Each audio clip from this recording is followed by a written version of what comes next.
WEEI 88.7 on your FM dial.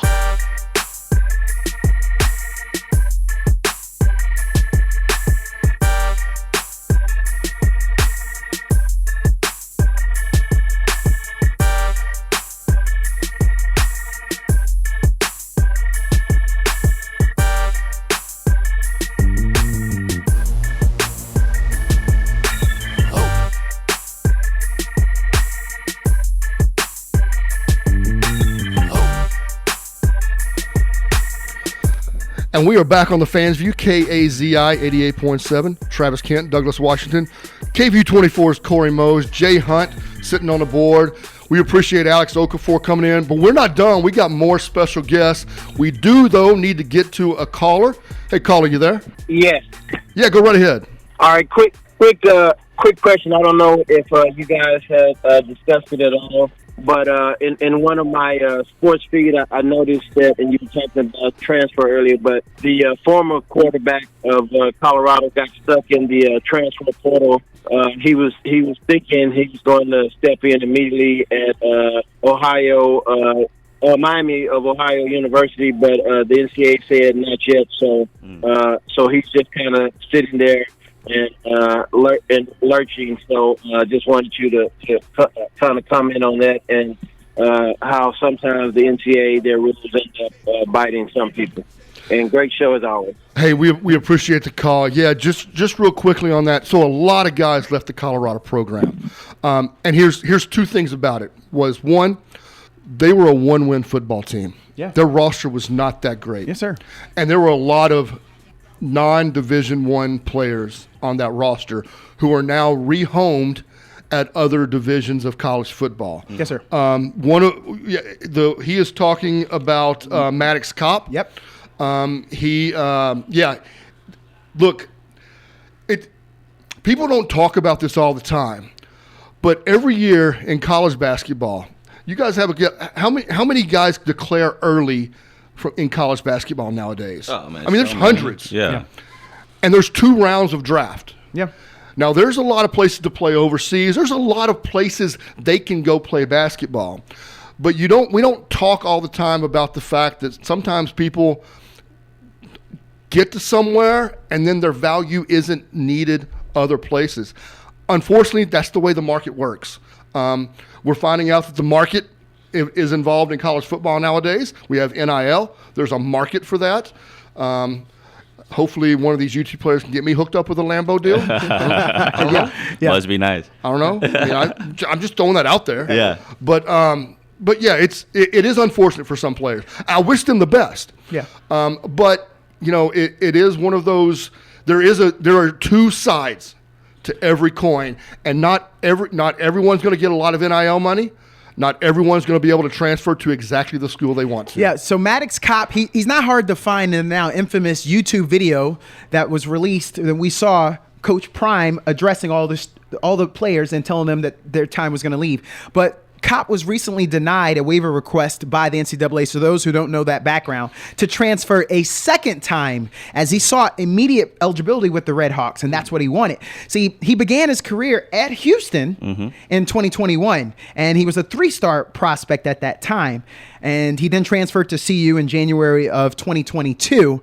And so that's a little bit of that background. So, look, I would like for the young man to be able to play, but it's a second time. And so he just has to understand that part hasn't been taken care of initially. And he's not the only one that had that request denied. So. Yeah, I was going to say another notable one is Tez Walker for North Carolina, a wide receiver. Someone who's supposed to be a star wide receiver for North Carolina. Yeah. He got denied his transfer request, but he was moving because he had a family member that was going through illness. Yep. And so now not only is Tez not playing, but now North Carolina's losing what would have been their number 1 wide receiver, and everyone's up in arms about it because why would the NCAA deny this when he has medical history of why he's transferring? And he wasn't even transferring from another Power 5 school. It was a lower division school that he bought out in, and now Mac Brown recruited him. And so he's actually making a bigger opportunity for himself. Not able to do that, though, because the NCAA is like, nah, you can't play. And so, like you said, there's 2 sides to every story, and it's just unfortunate that some kids transfer and they're only transferring because they can't play, but other kids are transferring just for a better opportunity because they've earned it. and NCAA still says no, you can't play. Yeah, so a little bit of that background. He appeared last year in their 1-11 season. He was the fourth quarterback to appear last year. He threw for 123 yards in their 63-21 loss at Utah. So just kind of tells us a little bit about, look. Yeah. I mean, he did say he was bringing his luggage. And Louis. It was Louis. Make sure you say Louis. I'm just saying. Not Gucci. Your time. Not Versace. Your time is limited, gentlemen. That's the infamous. But let's get to the Wildcat. I'd like to do the introduction here. Go right ahead. Yeah, Go right ahead. So for those who may not be in the know, we have Brooke Bentley in the building. She's a former television anchor and award-winning sports reporter.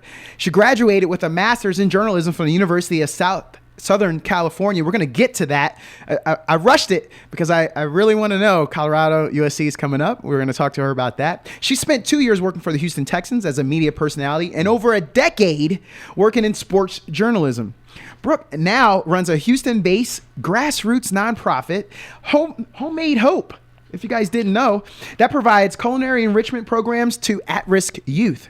She and her husband are raising 2 young boys who dream of visiting outer space. Brooke, welcome to the show. Douglas, thank you for having me, and what an introduction. I'm like sitting here sort of blushing. Wow. I feel really good about myself right now. Yeah, and you mentioned the Wildcat. So I played volleyball at Davidson College. That's why and I my said big claim to fame, this is why I have street cred with my kids. I mean, I've worked in sports, but I played volleyball and I was athlete of the year one year. Ooh. Steph Curry was athlete of the year like every year, but I'm on a plaque with Steph Curry. Oh, Taco stuff. And that really has legitimized me with my children. I have 2 boys, and that's like, they're really into basketball. And so that is like, oh my God, that blew their mind. Has that happened yet? Maybe you've gone back for some alumni events. Have you been in the same room, had an opportunity to cross those and maybe talk about Davidson with him? Have you had that opportunity yet? I have not. And I really want that opportunity. And I really want him. So I'm going to talk about my book, I know, in a little bit. But that is one thing I really want Aisha, his wife, to read. Because they've had a big campaign at Davidson, Aisha and Steph, to really give back to women's sports. And they really felt like so many people gave back to men's sports, especially the basketball program, because of him. And he actually went back and graduated a year ago. And so that then brought in a lot more money for men's sports. And they felt this real need, this like compelling need to give to women's sports, especially having daughters. So they've been really into that. And they, I think that the book would then resonate with them because it is about a woman working in sports. So since you brought it up, a #1 Amazon bestseller, a young sports journalist, Blake Kirk, soon learns the toughest hits occur off the field. Tell us a little bit about the book, please. So the book began in my mind when I started working for the Houston Texans a long time ago. I worked, so I, like you said, I went to USC for journalism school, graduated right out of journalism school. I got a job with the Texans. They were bringing a lot of their media in-house. So they were going to have television shows, their radio broadcast of the game, podcasts, everything done in-house, and then sell the advertising. And so I was part of that movement. And I mean, I was young and I was totally unprepared for working at the NFL level with a team that had never had a woman travel with them consistently. And so, I mean, one of my first days of work, my boss pulled me into his office and said, "Hey, I don't think you can ride the bus with the players and coaches to the games." And I was like, "Okay. And why is that?" Like, yeah, you might be a distraction. And we got to keep everything routine. They've never traveled with a woman. I'm like, they play games next to cheerleaders. And I don't really know, what, I'm coming in a pantsuit. And so they're like, yeah, just like, we want to minimize any change. And so that's how I started my career with them. That all ended up changing. I mean, I earned my stripes. The team saw me as one of them, and that changed. But that stuck with me. I thought, that's kind of like a good idea for a book. And then I met other women who played for or worked for other teams, and they had similar stories or way worse stories, especially if they worked in Washington. And so I was like, all right, I'm going to file these stories away. And I would work some NFL events. I worked 2 Super Bowls for the NFL as part of their media group. So then I really got to know the women at the other teams. And when I heard some of their stories, I was blown away. And I was like, all right, I've got to write these down because this really could be a book. But then I worked and I was having kids and I just didn't have time to write this. And so I would write sort of here and there, and I would try and write between, seasons because it was always busier for me during football season.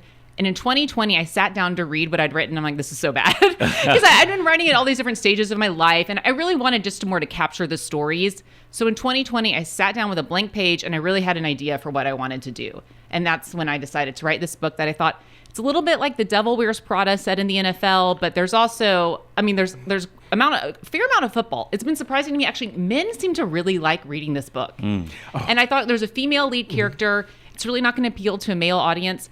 The first person that I gave the book to in the Houston media is John McClain. He's a legend. Yeah. He was president of the NFL Writers Association. He's literally in the Hall of Fame for media in Canton. And he texted me, he said, Brooke, just read the book. Can you call me? And I was like, oh gosh, I don't know, this is not very good. And so I called him and he's like, Brooke, I loved it. It's so good. He's like, you gotta write another one. You left me hanging. I just gotta know what's gonna happen to her next. And I said, John, are you serious? You really liked it? And he's like, I loved it. I read it on my way to Nashville.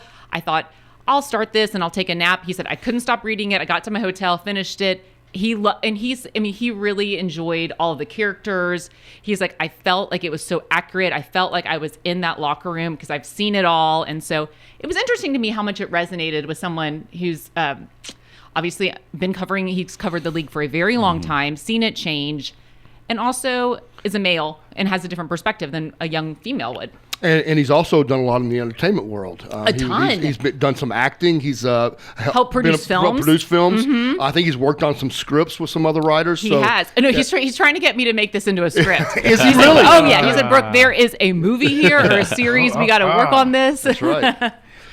And so I gotta ask, what's your experiences in the NFL? Your first kind of locker room experience going into there, because I know nowadays they kind of changed the rules a little bit when it comes to locker room access. Back then, you can just go freely and talk to whoever you want. And so your first time walking into that locker room after a game, what was that kind of like? So actually, my first experience walking into a locker room, at a high level, was at USC when I was in journalism school, and I was part of the sports department. And so I'll back this up. Pete Carroll was supposed to do a sports show. And all of a sudden, the sports show is canceled, and then you hear all these rumors about Reggie Bush taking, these gifts, and he's driving a Mercedes on campus, and so I'm like, okay, that's why Pete Carroll's not doing that show. So he didn't want to. He was just trying to step back from some of this stuff. So there was this incredible set. It was right off campus, and someone asked if another woman and I would like to host the show, and they were like, we think it'd be really great. Pete thinks you guys are good. You guys, the athletic department will help you get guests. We feel like we should do this. We have all the infrastructure for it. So anyways, I got in with the athletic department. I was covering a lot of USC football, and they were good. So it was really fun. Mm-hmm. It was a fun time to cover them. And then after the Rose Bowl, USC Michigan Rose Bowl, that was my first time in the locker room. And those guys were young. They were my age, around my age. So it was a little bit different. And everyone's just going crazy, and they're dancing. They'd won the game, and so it was a fun experience, and I that was in my head what it was going to be like in every locker room. And it's certainly not, especially in an NFL locker room after you lose a game. It's dead quiet. But just on a practice on a daily level, I at first actually didn't go in the locker room because once again my bosses were nervous about a coworker, because the other females did. You obviously have an Erin Andrews and all the national reporters from NFL Network or for ESPN, they were all going in. And there was actually a beat reporter from the Chronicle at the time, and she was going in. But I was as a coworker, so they just didn't feel as comfortable with me doing that. That again changed as I worked with the team. But I would say, in the beginning, because it was such a big deal that I hadn't been in there, when I walked in, the players were like, yes, she's finally allowed in. They were cheering and teasing me because they knew me at that point, and they knew I would have to wait across the hall, and I'd wait in the media room for my interviews. But it's really where everyone as a journalist, does their work. That's where you get your sound bites. It's where you can kind of talk to a player off to the side and say, hey, what did you really think of that player? Did so-and-so drop that pass, or was that on the quarterback? Stuff like, and you can form that rapport that you just can't do, if you're not in the locker room having that access. I know you. Sorry, No, go ahead. over you, but one thing you mentioned about the book was when you were talking to other women in media, especially the women from Washington, you realized how important it would be for you to write this book. And so now with Dan Snyder out, what was that kind of moment like, not only for you as a woman in sports, but also your peers that may have went through a lot of that turmoil over there in Washington, to see him leave? How kind of great was that? Corey, that's such a good question because when I wrote the book, I sent the manuscript to a woman, and she said, I'm having PTSD from reading this. She'd worked with some of those people, and it was really hard for her. And my publisher also is like, I am worried because you've taken some things that have happened in the Redskins, the note writing scandal that happened with Washington. There's other little bits and pieces that you wouldn't know, but I know because the women have told me them. Mm-hmm. And they're like, Dan Snyder's going to find out and sue you. So we need to make sure that you're prepared because he goes after people. And then when he sold the team, I was like, hey, well, this is a huge way. Because I cannot take on Dan Snyder. I have no ability to financially take on Dan Snyder in a lawsuit for him. My husband would laugh and he'd be like, oh, that means your book is big. If Dan Snyder's suing you, you're going to, that means you're selling it. I'm like, no, that's like my worst nightmare. I am so scared about that.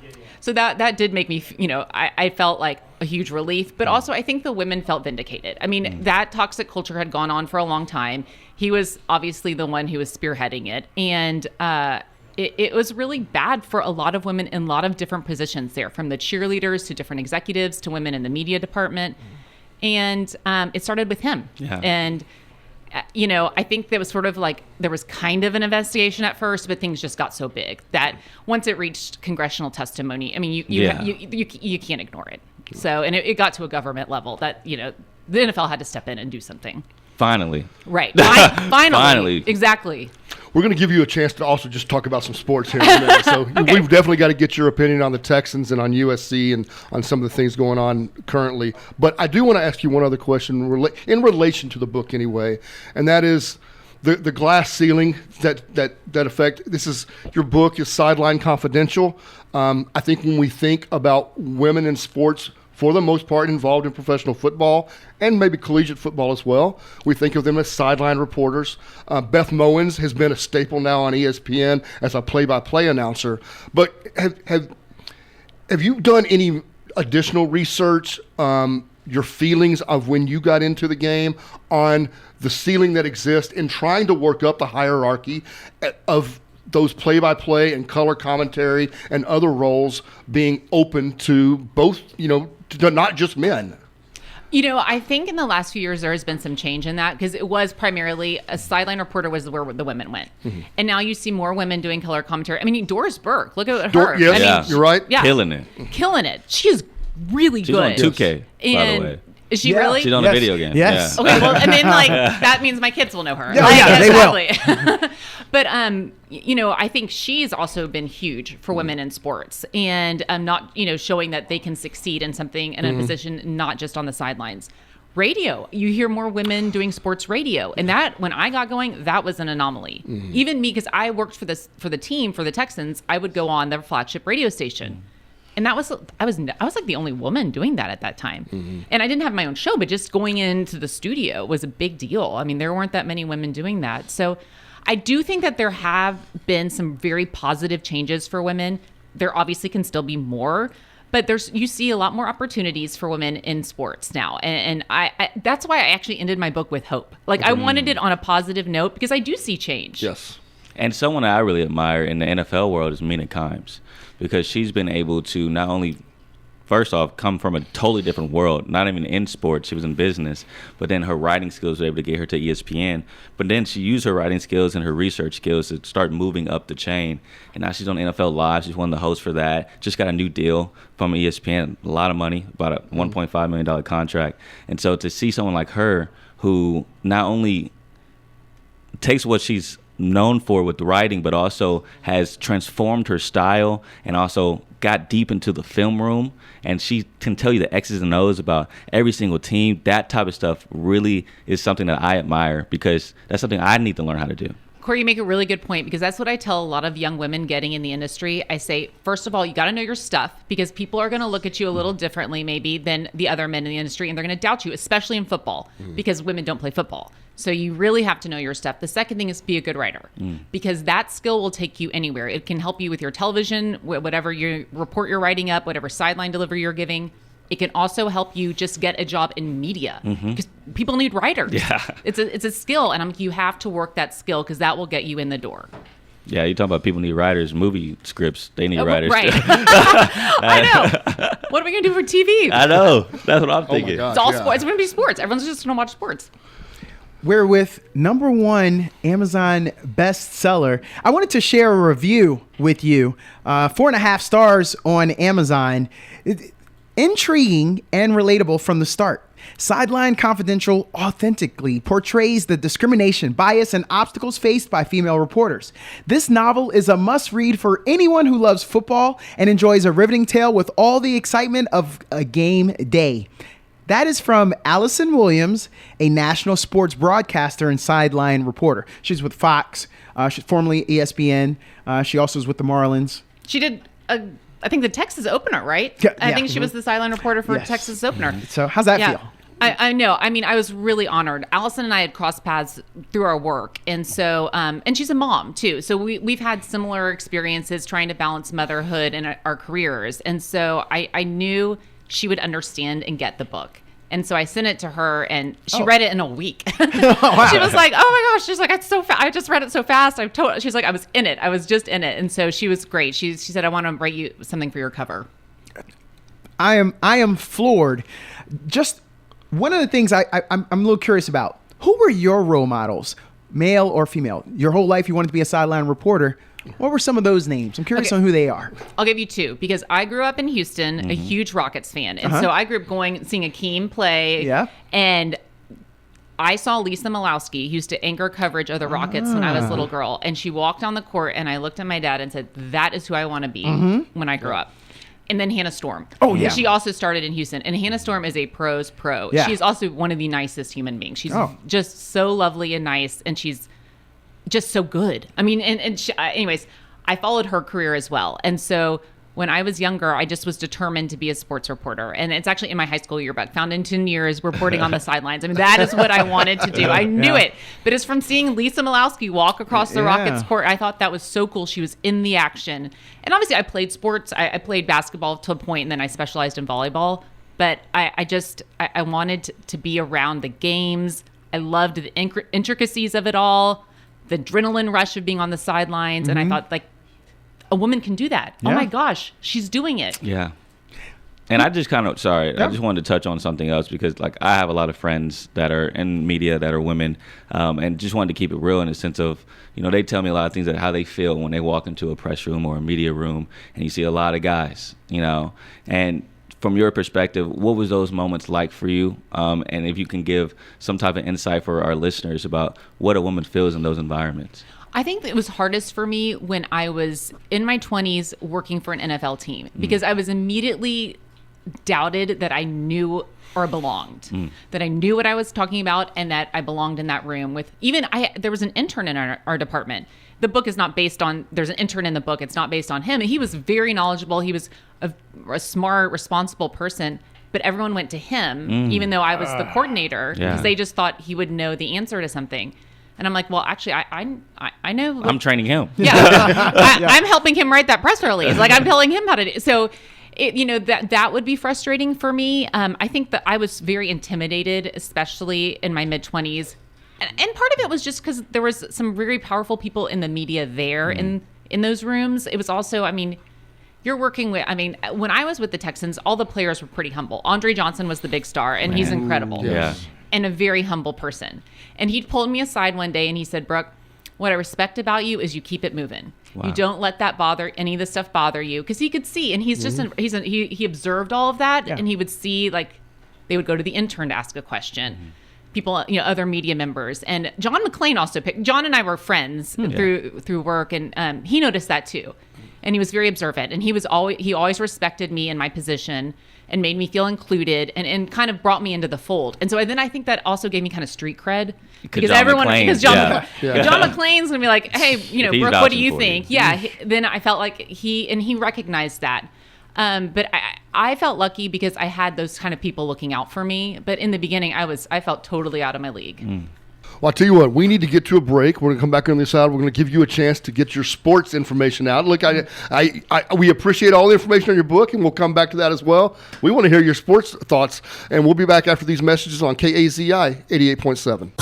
Since 1982, we are the voice of Austin, playing R&B, blues, Southern soul, Zydeco, jazz, gospel, rap, hip-hop, neo-soul, and much more.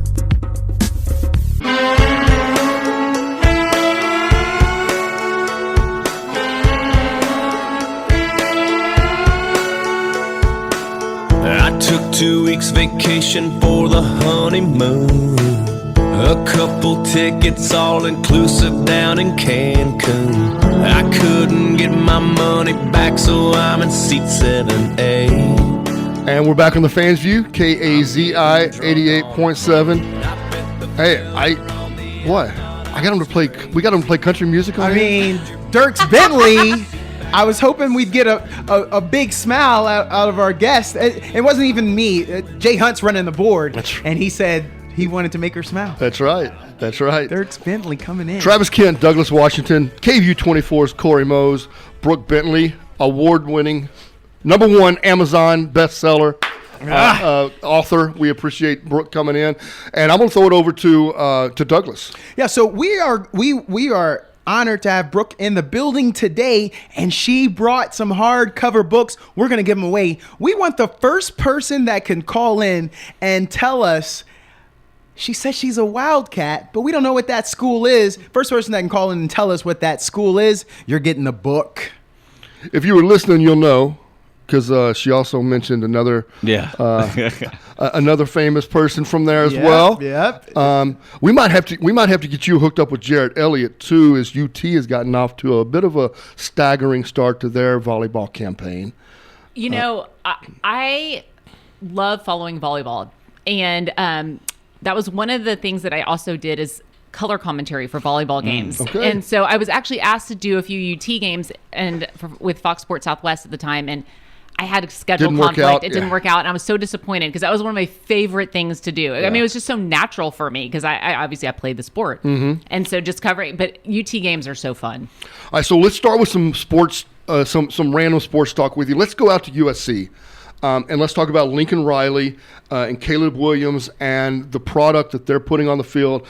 It appears they've got a collision course with Deion Sanders in Colorado coming up, which will be great for the Pac-12. Pac-12's been off to a really good start after the tumultuous offseason they've had. But I'm going to let you take it over. Okay, who would have thought the Pac-12 would be more exciting than the SEC? No, I'm serious. That's right. I'm more excited for Pac-12 games right now. Exactly. Obviously, I'm biased because I'm a huge Trojan fan, but I mean, the program has been a little bit of a mess, like good enough, but not to USC standards, right? So Lincoln Riley comes in, all USC fans are pumped, but now I think the pieces have come together. And I mean, to see them match up with primetime and the Buffs, like I'm so pumped for that. USC's ranked number 5. That game is going to be at Colorado. Brooke, are you going to go? It's just a road trip from here. You know, I would be there in a heartbeat, except for I've been on the road like with all the publicity for my book, and I think my husband's kind of like, how much longer am I doing kid duty? And he's coaching flag football, and he's Daddy kind of daycare. I know. Daddy What a movie! Daddy Oh my daycare. God. I did promise him I'd get back to Houston in time to do carpool. He's like, I'm not leaving work early today, and I'm like, no, I promise you. We have her call. Okay. Let's get to the phones then. Hey, caller, you there? Yes. Yeah, go right ahead. Okay. When y'all say what school she's from, is this high school or college? College. We're talking about college. College. Okay, is it Kentucky? No, not Kentucky. Sorry, but thank you for calling in, and hey, you made someone else happy. They're going to get another shot. You could even call back later, but thanks for calling in. So Brooke, yeah, I just thought we didn't know, but when you made your book schedule, maybe you could have had a book event in Denver around that time, but no one knew. So it just came out of nowhere. I gotta know, who are you pulling for? Who do you think is going to pull that one out? USC, Colorado. I got to put you on the hot seat. Well, I mean, I obviously am biased, so I'm going to go with USC. Oh, okay. But I'll take it. But I mean, what Colorado has done, I mean, they won one game last year. Yeah. Yeah. I mean, Yeah. like God awful. It was so bad.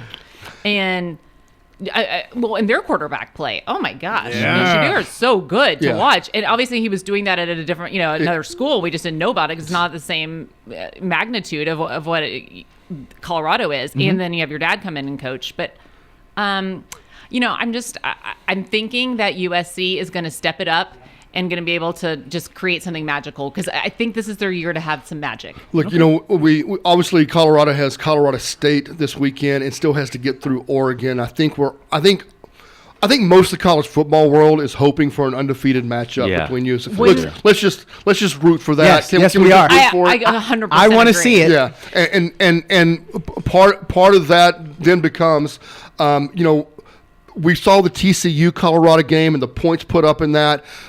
No offense to USC, but Lincoln Riley still has yet to figure out that his team's supposed to play defense as well. Yeah. I was hoping you wouldn't bring that up. I mean, it don't matter when you score 70.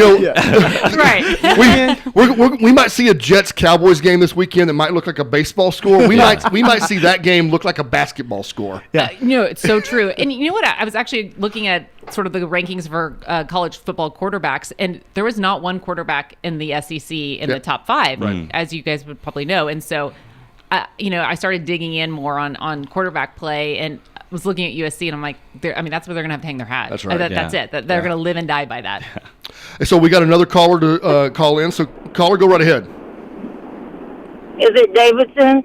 Oh, it is Davidson. Yes, correct. We got a winner. Well, thank you for listening, caller. Have you had the opportunity to just do any kind of research when it came to this, or you were listening? You had it on the spot. I'm just kind of curious how you had this. You sounded pretty confident.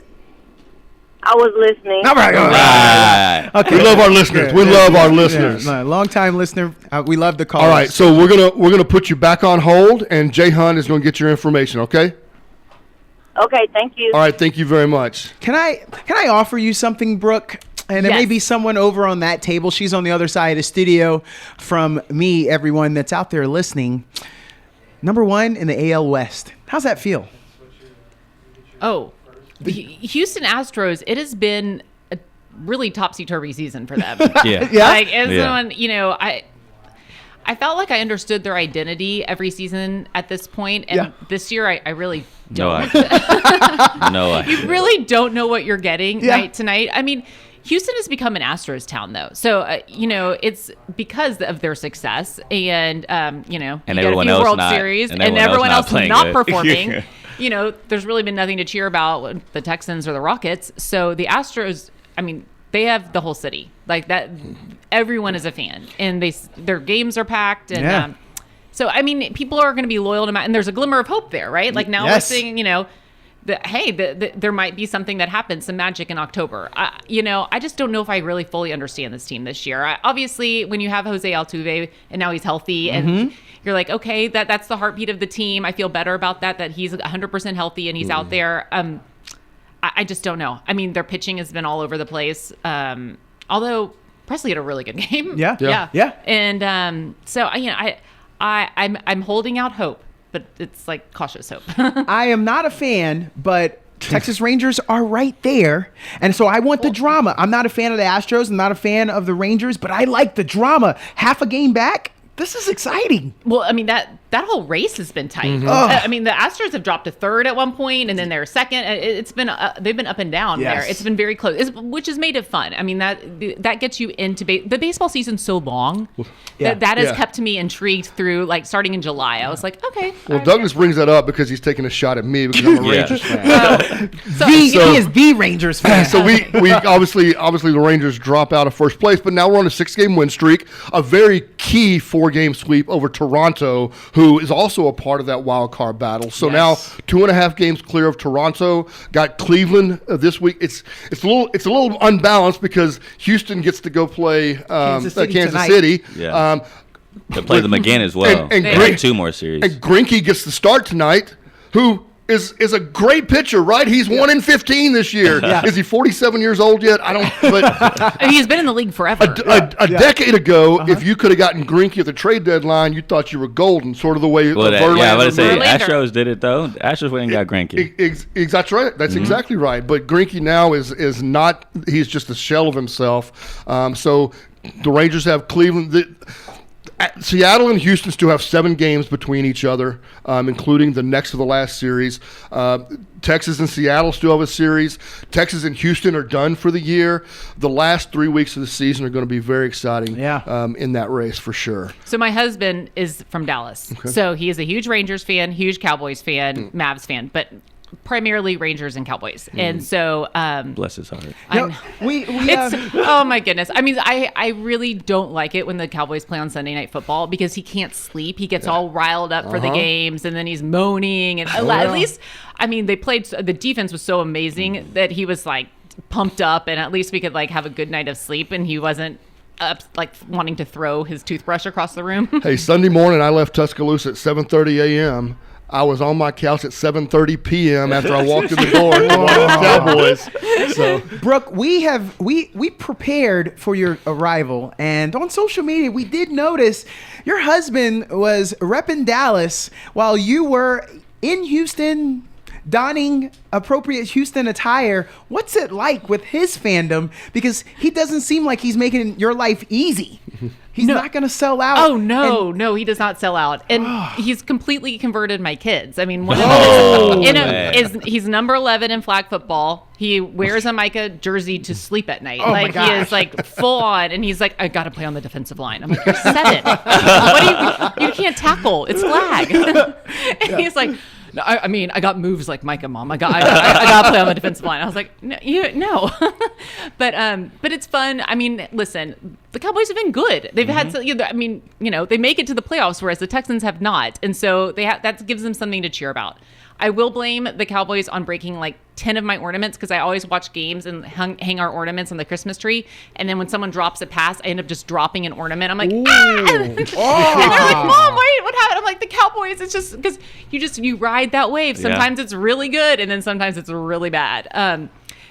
I'm curious to see what Dak is like this year. I mean, obviously his numbers weren't great in that opener, but he managed the game and it was fine. He didn't need to be. Yeah, Torrential downpour too. I mean, the elements totally. just weren't. It was raining hard, and he didn't have to be good. Right. I mean, he it just had was to just manage. about getting to the end of the game. It literally was managing the healthy? game. Yeah. So I'm curious to see what this next game is like against the Jets. I just want to ask you about the other quarterback in Houston, C.J. Stroud, first start. What did you think about? I mean, he got sacked, 5 times? Yeah. A lot of offensive linemen are. There were 3 offensive linemen out. One's out for the season, and then 2 are out for 4 games. And so I think that was a really tough beginning for him to have that depleted of an offensive line. He threw for 230 yards or something like that. And honestly, I mean, the feedback that I am hearing internally is that they were really happy with a lot of things that he did. He's a rookie. Is he, no, but I think if he had some more protection and more time, I mean, he had no time to throw the ball a lot of the time. He was under a lot of pressure. So I do think that there's potential, and they had no run game. I mean, they didn't run the ball very well at all. The whole that doesn't offense give just looked stagnant. It was, but I think that there was a lot of good that came out of his performance. And I would say the one thing that I noticed was no interceptions. That's a great point. You speak about how the D-line was just terrorizing the kid, which they were. Yeah. But he threw the ball over 35 times. 44 pass attempts. First rookie ever to throw that many balls in his first appearance and not throw a pick. Wow. And so that's like you said, glimmer of hope. I mean, he was able to protect the ball. With no run game. They didn't even get 100 yards. No. Their leading rusher had 38 yards. Yeah. Are we trying to help the rookie or what? No, that's. I mean, there was no pressure taken off of him with no run game and no offensive line help. And what, his number one receiver is Nico Collins? Yeah, I didn't want to say that, We but couldn't bring, you guys let DeAndre Hopkins just hang out there, and no one it's decided so to go get painful. him. I mean, We appreciate Brandon Cooks in Dallas. hey, he's That's hurt what my husband said. yes. Although he's banged I'm about to up. say, is he gonna play this week? He's got a sprained MCL. I'm thinking he's probably not going to play Sit this him, week. sit him, because Brooke, during the off season, I went on record as saying NFC Championship, Dallas Cowboys. I'm going to stand behind. Of course, if they stay healthy, reasonably healthy, Dak healthy, but that's what I think is going to come out of this year for the Cowboys. But we're playing for 17 games and beyond, 21 hopefully. So I think they should sit him. There's plenty of firepower. Yeah, just like They'll be okay. Travis Kelce in Kansas City. Yes. He didn't have to play week 1, and he didn't, but they lost. Yes. But he'll be back this week, and so according to my fantasy update, so need him on the field. Who do you like to see on the sidelines now, Brooke? And Who are your like sideline reporters? Okay, Yeah. I was like, we're talking about players. Yeah. So gosh, I was a huge Michelle Tafoya fan. I have to say, I really loved her work, and so I although Melissa Stark is very good too, and there are a lot of other great women out there doing their thing. I think she was one of my favorites, so I was sad to see her go. But Erin Andrews has great rapport with a lot of the players, and I think she does a really good job of sort of keeping it real and keeping it conversational. Yeah. And I like sort of her back and forth. She's very natural, and I like her a lot. I'm trying to think. At the college level, Holly Rowe's been doing it forever. Yeah. Yes. And she asks good questions, and she knows. She just, she gets in there too. Like she just always, I don't know. So she's got spunk, and she's been through a lot, and she's been doing it for a long time, and I really respect her career. And I wanted to touch on Erin because not only is her sideline great, but I really like watching her sit-down interviews. I do too. I mean, she's able to get, like you said, the questions out, and then the responses that she gets back during those sit-down interviews are just tremendous. She gets players to really and coaches to really open up, and that's not easy. No. I'll give you just real quick my favorite. Of course, I'm a Dallas sports fan. I watch a lot of Rangers games. Emily Jones. Oh, she's very good. And if you're into podcasts, the Mom Game podcast with Emily and Julie Dobbs up in Dallas. Julie Dobbs' husband works for the Dallas Stars. He's their video coordinator that calls all the replays during games. But they do a fabulous podcast if you're into the podcast thing. But Someone just told me about it. I'd never heard of it. Yes. And a mom at our, where my kids go to school, were like, "You've got to listen to this podcast." She's from Dallas, and she was telling me how great it is. it's a very mom-focused and a sports-focused podcast. It's a very interesting way to look at it. They have players' wives. They have players. They have all sorts of. It's a great podcast. It really is. So. I'm glad, and I know I asked my fantasy football team to listen in, Brooke, because I have a bunch of moms. I have a 3-time league winner mom that's in my league, so I know shout out to Nicole. She's a school teacher back in Orlando. I got to get you with one heavy hitter before we get you on the road. When you have this kind of success in your first novel, you got to know it's coming. And I want to be one of the ones, hopefully one of the first ones that will ignorantly ask this. When we get in part 2, Brooke? Come on. So I've been asked that by that first person was John McClane. So I'm not the first. So That's you're right. not the first, but I wrote the book hoping to write a second one, leaving that open, and I wasn't sure. I wanted to see how the book was received, and so people seem to really be enjoying it. We like it. And they've been asking for a second one, so now my wheels are really turning on what I will do next. And so I don't know. I'll give you a sneak peek because I haven't told this to anyone. So, but I kind of thought it would be fun to do something more like Blake is at the national level and give you a little bit of a peek what it's like to be an Erin Andrews, what it's like to be a sideline reporter in the big leagues. Yeah. And I got to ask you, because you mentioned John saying, hey, maybe a movie, would you be interested in doing like a series or a movie at all? Very much so. Okay. I mean, I definitely would. I've had a few people contact me about that, or my publisher, or my publicity firm. They have asked if there's anything in the works right now. So I know that that is out there. We'll see what happens, but there's a writer's strike going on, so things are moving very slowly. So, I'm just hoping that writers can figure that out and they can, work that. I don't even know the ins and outs of that, but that they can get that figured out. And because I would love for this to be made into some sort of series or a movie. Well, just make sure that your movie casts a couple short football players. Devin Singletary's only 5'7". Jaquiz Rogers, remember he was 5'6". I'm 5'6". Maurice Jones-Drew 5'7". Just You're not gonna name Cowboys, Darren they've got like Sproles? 3 players that are 5'5". That's right. Yeah. Deuce, speaking of Alex Cedar Okafor being originator. here earlier, we've got another Pflugerville guy, Deuce Vaughn, who is 5'5". So when that casting call is put out, let's make sure the short guys get an opportunity. I'm definitely noting that. We got one. Douglas, For your my name homies, is down. for my homies. Oh, I'm still in shape. I'll do it right. Oh, yeah. So we don't have much longer. I did want to ask, what sports are your kids into? I'm a little curious. Is anyone going to be a volleyball player? You did have a little basketball. I don't know what your husband was good at. But we just care about what you were. Any volleyball players? I love volleyball. No, so my boys are really into football. And that's their favorite sport right now. But they're Texas. playing flag, so I don't know what it'll be like when they're in the tackle. Yeah. And they also, their second favorite sport would be basketball. Oh. They what's great is that we made them watch the Jordan, documentary Oh, yeah. series. The And Last so Dance. The Last Dance. Because I was like, y'all need to respect Michael Jordan. 'Cause all they know is like LeBron is the GOAT. And I was like, I'm sorry, but y'all need to watch Michael Jordan. And so they watched that. And it made them love basketball all that much more, but it also gave them a huge respect for Michael Jordan, his career, what it takes, to win 6 championships. Yes. And Phil Jackson. It was just awesome. It was like a fun thing. We had to make them cover their ears whenever Dennis Rodman talked about. I'm like, Yeah.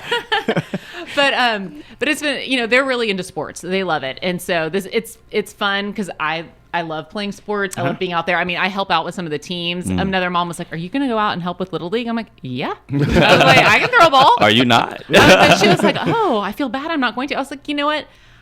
My husband's coaching one team. The other son wants a parent there, and I'm able and willing, and I can throw a ball. I can throw grounders. I can go out. And, I played sports in college. I'm able-bodied, so I'm going to go out there and do it." And so it's funny, though, because the coach will tell them all, pay attention or whatever, but then they'll be goofing off. The kids will be goofing off in line, and I'll like, with my mom voice come in and my whistle, and they're like, "Oh, yes, Mrs. Gunn." "Yes, Mrs. Bentley, we'll stand straight." And so, he was like, "Oh, that's very helpful, Brooke. we would love to have you at practice more." And you spoke kind of about your son's playing flag, and that kind of intrigued me from a mom perspective. The reasoning behind you're putting him to flag instead of putting him to Little League tackle. What was that reasoning? Well, in our area, they offer that, and it's very popular because I think, for us, we wanted to wait till 6th grade for our kids to play tackle. And I feel like it gives them an introduction to the plays, to the camaraderie of a football team, they have positions that they like to play. My older son's a receiver. He loves being a receiver, and then he's a cornerback. And then my younger son, he likes to be center because I think he feels like he gets to touch the ball every time. Right. So that's most exciting. And then he's on the defensive line. I think they'll want to play tackle. My older son is a bigger kid, and so he's like, and he's a receiver. He's fast, and so he really says that he wants to play tackle. It makes me a little bit nervous as I've covered football. Yeah. I covered high school football, and I covered the high school championship game that Kyler Murray won, and I interviewed him at the Cowboy Stadium at the end. I did that for Fox Sports Southwest. Can I ask you which game that was? Yeah. I hope it wasn't. He won a lot of championships. I'm asking because we played Kyler. It was his senior year. Senior year. Oh, the against senior one. Pearland. That's Against I wanna look at those Pearland. stats. I was there. Yeah. I was. Yeah. Yep. So that was the game. I did that game, and That's crazy. Small world. It is a small world, and so he. But anyways, I saw enough high school games that because I did them for various Texas outlets would broadcast high school games, especially with Kyler at that point because he'd become like a star in high school football, and so. I've seen injuries to high school players that are pretty devastating. And so I thought, gosh, do I really want my sons doing it? But I think, if you learn the right way to tackle, if you learn the right way to play the game, which they're doing so at a young level, at a young age, and then, you work your way up, I do think that there is, it's a lot safer. Yeah. And if they want to play, I don't want to deny them that. If they want to play, I think, they'll enjoy it. And it's a sport that I've reported on and I love so much. I want to allow them to play the game. Any particular reason why 6th grade was the mark? I talked to a few coaches about this, and they just said your head is more developed and your body. There's for boys a pretty big growth difference between 5th and 6th grade. While boys are still growing, you still have some 5th graders that are like kids, and then you have some that get big early, and so it seems to even out a little bit more in 6th grade. And so we just decided to wait till 6th grade to do tackle, but. There's a tackle league that they'll play outside of school, and then that's when they're in middle school you can do tackle. Mm-hmm. So we just decided to wait for that. Yeah. Brooke Bentley, award-winning sports journalist, new novel Sideline Confidential, and she's here in Austin talking with us. Thank you for coming out, Brooke. Travis, Corey, any last questions you guys have before she hits the road? Real quick, the Aaron Rodgers era lasted four plays. Oh, crazy. Biggest off-story news. Your thoughts? Wow. He says he's going to rise again, right? Yes, he did. I little ayahuasca, a little more dark therapy. You never know. He's probably going to be meditating in his hospital bed right now. Who knows? And I expect him to play, but not be the same. Yeah. I just don't think he'll be the same. It's tough to imagine to be the same. 40-year-old Achilles versus a 24-year-old Achilles. Yeah, it's tough. It's a tough recovery. Yeah, it is. Who you got Super Bowl champion? Oh, wow. Yeah, sorry. Okay. I would have said the Chiefs again. Mm-hmm. I'm a huge Patrick Mahomes fan. I don't blame you. He's so good. It's hard to not be. You saw quarterback, I'm guessing? Yeah, I did. We watched that. Oh. And and you're just like... He owned it. Yeah, he did. I didn't know he talked that much trash. I didn't either. Yeah. I kind of liked it, though. Yes, I do too. I did too. But you know what? He backs it up. Yeah, so exactly. With his play, I was like, some of those plays when you get that close and the camera's just on him, I'm like, geez. So anyways, before the season started, that's what I said. But if Kelsey's healthy, I still think that can happen. Oh gosh, in the NFC, I didn't honestly. I hate saying this, but I thought the Eagles would probably outplay the Cowboys this season. But I don't know anymore. Yeah. They haven't looked They showed some great. cracks. Yes, they've shown some cracks anyway, right, Jay? You got to admit. He's an Eagles fan. Got to admit. You just made his year. So I hate picking the teams that played in the Super Bowl last year, but those I actually didn't think the Eagles would go to the Super Bowl. I just thought they would probably win the NFC East. Yeah. But now I don't know. And I do want to cheer for the Cowboys. It looks wide open. It looks really wide does. open. San Francisco, though. Brock Purdy's legit. Is he? And healthy. Is he? From that elbow. Yeah, that's what I'm saying. And the defense is. I need to see him play. I need to see him play more games. I still do. I just feel like it's more wide open this year. Miami's looking good. Yeah. They could be really good. AFC's tough, though. To get out of the AFC is going to be It is, crazy. But, if Tua's healthy, they could win that division. Let's see. You got Cincinnati. Baltimore. Yeah. Baltimore. Cincinnati's going to snap back. Joe They're gonna Burrow see- is not. Bro- Yeah, that's he's not gonna that's play an like that. aberration. Throw that But out. they did the I same agree. thing last year, though. Remember, they had a slow start. They did. And I think Josh Allen will bounce back. And I agree. for I the agree Bills, too. too. Something tells me you are wicked good at fantasy football. Do you play? I used to. I don't play anymore. Oh, that's a waste. That's probably a good decision because my mental health is not great. Oh Right yeah, now. yeah. Because then you're like, I got to be in 8 different I'm leagues. stressed, Yeah, yeah. it's not good for you. All right, Brooke, thank you so much for coming in. We are up against it. We got to get out of here, but we appreciate spending time with you. And don't be a stranger. Do it again. You can call in. You can come back by the studio anytime. We appreciate you coming over. This was a lot of fun. Thank you for having me. Thank you very much. And thanks, everybody, for listening. We'll see you back here next week on The Fans View, KAZI 88.7.